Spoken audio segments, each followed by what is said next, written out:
Hello guys, magandang araw sa inyo. Welcome to my vlog. Ngayon guys, pakita ko sa inyo guys kung paano magpalit ng steering rack, steering gearbox ng MDPS or steering rack. Ang problema nito guys, maingay siya guys. Steering rack issue. Kung pinang customer maingay pag lalo na pag rough road. Tingnan nyo guys, bakit siya maingay guys ha. Tingnan nyo guys, parinig ko sa inyo guys yung problema. Kita nyo yan guys. Yan. Kita nyo yan guys. Yan. Yan guys. Yan ang problema guys. Tingnan mo dito sa kabila. Kaya lumalagotok. Tingnan nyo. Kabila wala. Kaya yan, papalitan to ng steering rack kasi steering rack malaki na ampli. Iingay ito, tapos kung pabayaan mas lalong iingay ito. Kaya yung may-ari maraming tira, pinalitan niya yung simple. Diba dito pag ano, simple. Pero yung problema nito guys, busing guys, may busing to sa loob. Sira ng busing nito kaya malaki na yung pleo. Busing at saka itong ano, tie rod in. Ang unang gagawin to guys, tanggalin yung 12 na nut doon sa steering universal at saka ang gulong. Papakita kasi nyo guys, tingnan nyo na lang guys. Ang unang gagawin guys, yan, yung 12 na yan, yan, tanggalin nyo yan para matanggal yung ano, steering rack doon sa baba. Tanggalin nyo yung 12 na yan. Yan.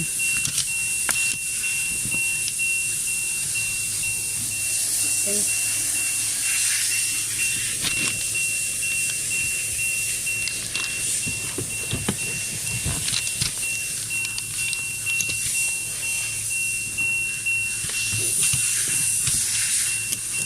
Ano yung 12 yan guys, tingnan nyo.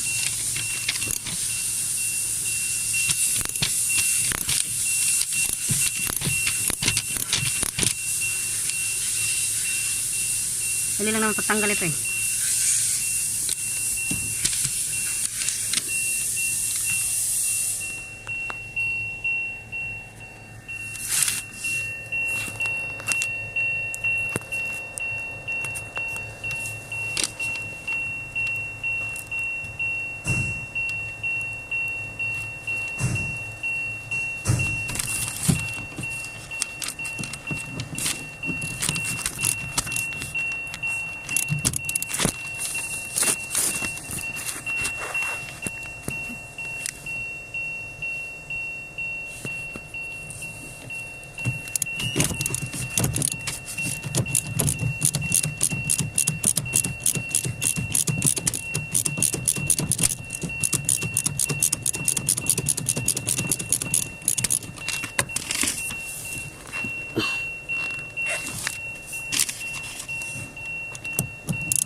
Ayan guys, tanggal na. Bago nyo hugutin yung universal, isinterin nyo muna yung steering rack. Isinter nyo siya para pagbalik nyo, hindi na kayo mahirapang mag-align pa. Tapos saka nyo hugutin. Ayan, hugot na.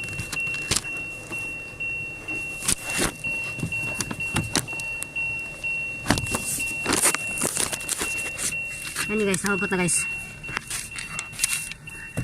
Kailangan paghugot, bago nyo hugutin to, bago nyo hugutin yan, universal, sinter muna. Yung steering rack pinakasinter na. Tapos ang next step,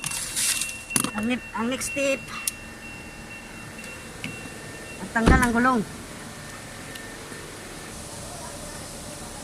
Tanggal ang gulong. Kung wala kayong impact wrench, mapilita kayo mano-mano. Dito may impact wrench, kaya barilin mo lang ng barilin yung gulong.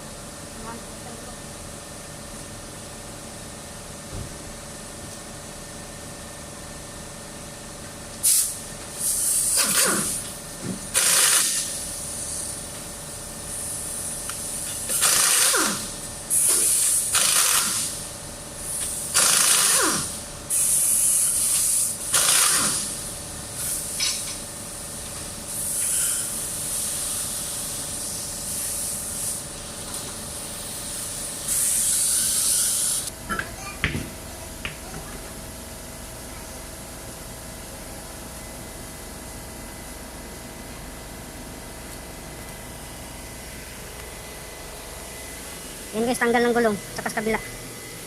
Tanggal na. Tapos sunod yung gawin. Sunod yung gawin ito. Tanggalan ito. Kita niya guys. Yan. Tanggalin yan. Yung nut niya. At saka yung lock. Tanggalin. At saka ito, tanggalin to.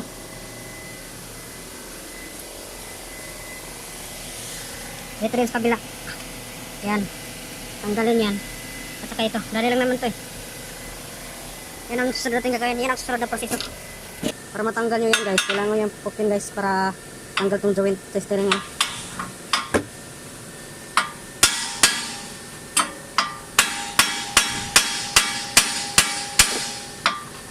Yan. Tanggal na. Kailangan mo pupupin. Kung wala kang social tools na pangtulak sa kanya,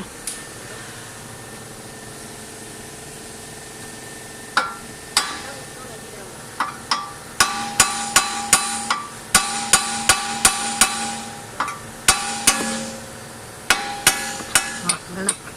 Yan lang yan guys. Tapos ito tirahe. Tanggalin ito. Madali lang naman yan.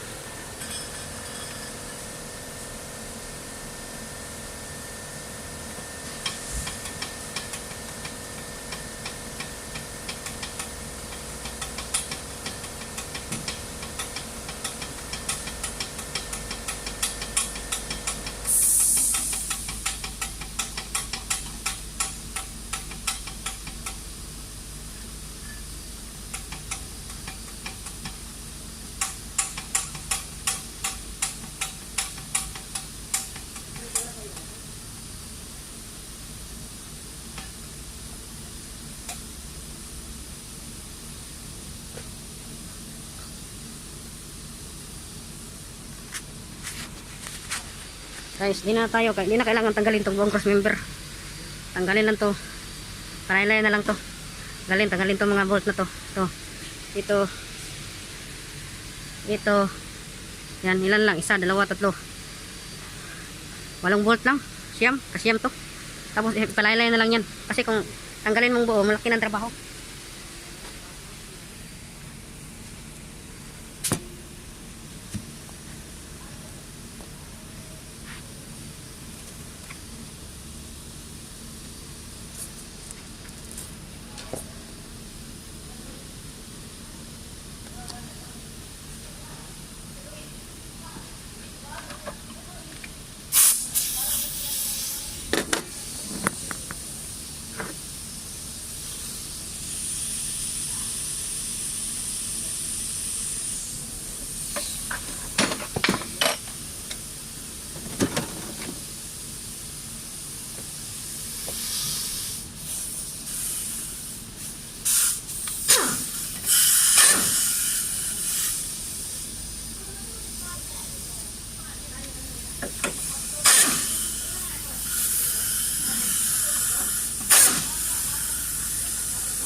Yan guys, natanggal na lahat guys ha. Tanggal na yung bolt dito, nut. Tanggal na dito. Tanggal na dito. Yan. Laylay na lang yan. Ito pala guys, kailangan tanggalin to.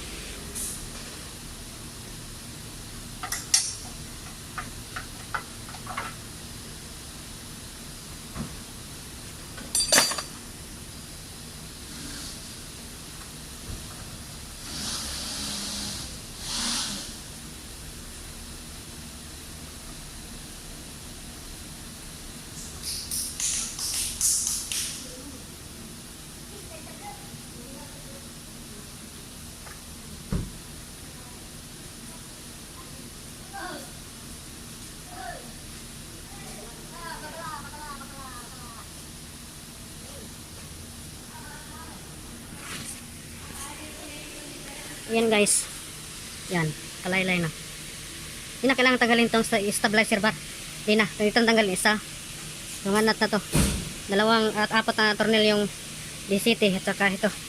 Tanggalin to. Tapos palusot na lang to dito.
Dali lang to kasi MDPS to guys motor drive power steering to kaya madaling tanggalin.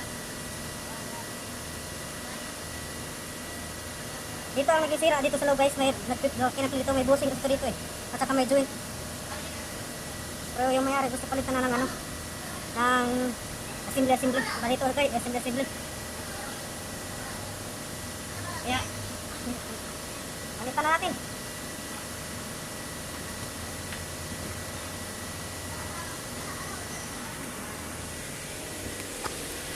Ganun yung procedure guys, yung procedure. Tinanggal ko itong apat dito, itong nut. Tapos yung steering rack, pinalusot, gigaling dito, pinalusot ko dyan. Pag lumusot siya dito banda, angat ko dito, palabas naman dito. Ganun yung procedure.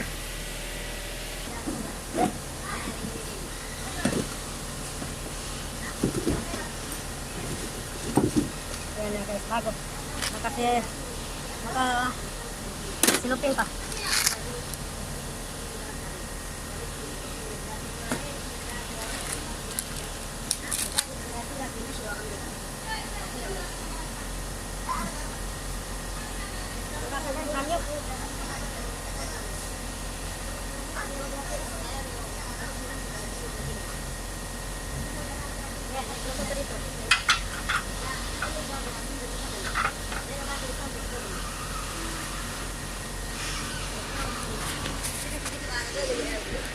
Yan ang pagkabit guys. Palusot una dito. Dito pa siya si babaw. Tapos yan. So yan ang pagkabit. Lagay ko guys ha.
guys, nakabit na guys. Higitan ko na lang.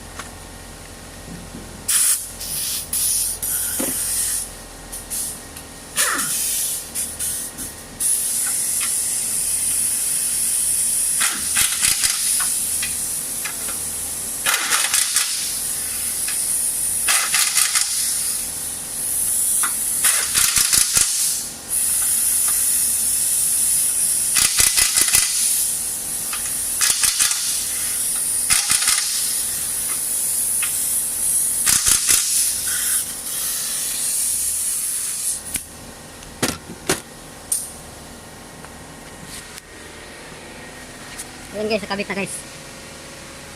Ang maghagipid guys, balance lang yan guys ha. Una ka sa gitna, tapos dito sa kabila, tapos dito, balance lang. Kasi kung di mo i-balance yan, magka-problema yung pagkigpit mo. O sisirain yung thread mo. Kasi yung isa maluwag, isa mahigpit na. Umal kontra siya. Saka itong steel plate na to. Para steel plate, aluminum plate. Kaya to dire-design. Kasi para hindi madaling masira yung bushing dito sa loob. Kasi may rubber dyan bushing eh. Malapit sa rambutso, kaya init, pag-iinit tutunaw yung bushing dyan. Kaya dinidesign to. Importante to. Huwag niyong kalimutang ano to, kailangan ibalik lagi to. Importante yun.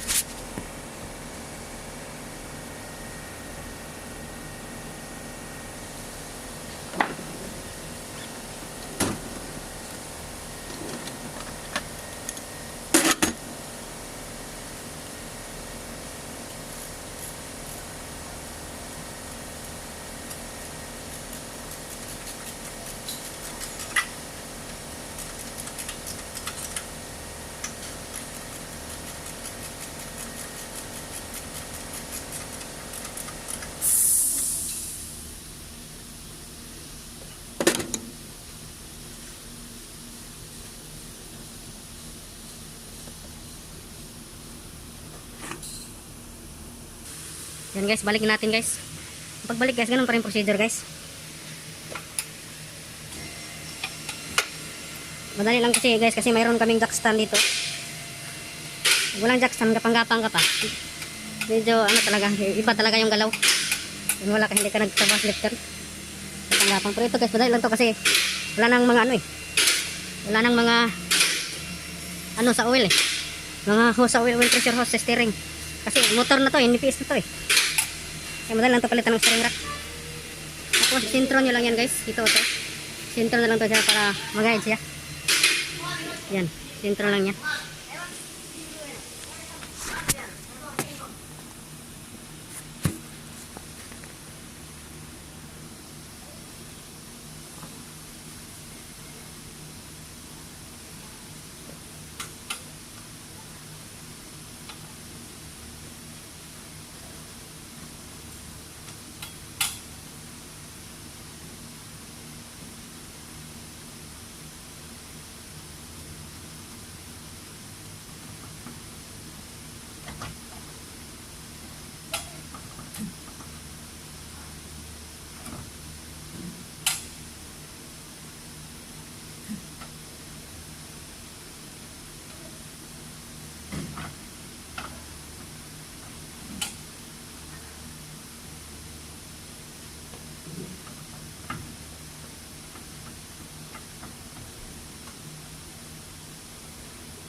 Ayan guys, nakabit na lahat guys.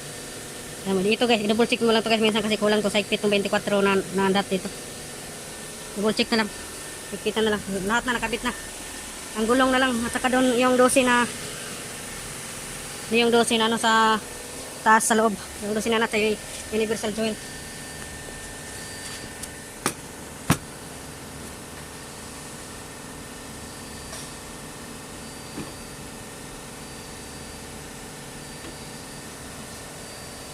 Kabit ang gulong guys.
Yan guys, kabit ng gulong. Guys, yung gulong guys, para di na kayo mag-align guys. Silipin nyo lang guys kung nakasinter ba siya guys.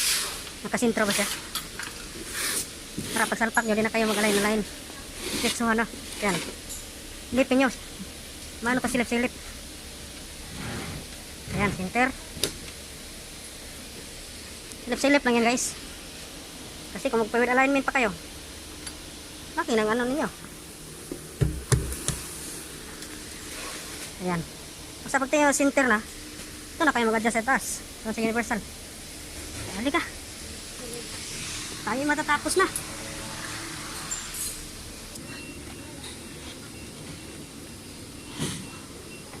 Ayan guys. Kasi nakasintro ko na doon. Sa ano. Nakasintro ko na doon. Kaya pagbalik mo doon sa universal joint, kailangan nakasintro to lagi para di na kayo adjust pa. Tapos kabit na. Balik ng kabit ng ano nito, universal joint.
Ayan na guys, nakabit na guys.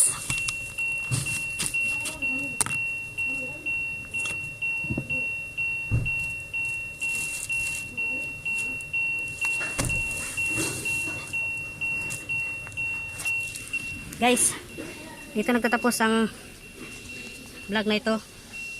At sana mayroon ko na share sa inyong guys na mga basic tip guys. Sa paano magtanggal kabit sa power steering rack ng MDPS. MDPS to guys motor drive power steering to. Kabit na lahat guys. Okay na. Yan ang problema guys yung steering rack. Kasi ang complaint ng customer, umiingay talaga siya. Lalo na kung rough road, yung pinakita ko kanina. Yung malagutok. Sige guys, ako yung magpapaalam na. At maraming salamat sa inyong panonood guys. Sana mayroon akong nag-share sa iyo kahit konting tips lang paano magtanggal ng power steering rack or power steering gearbox. Sige guys, bye bye. Salamat sa panonood guys. Sana guys, huwag kalimutan mag-subscribe guys sa aking YouTube channel guys ha. Buhay Saudi Boys TV. Click niyo na rin ang notification bell para updated kayo sa next video. Maraming salamat guys. Thank you guys. Bye bye. Love you all.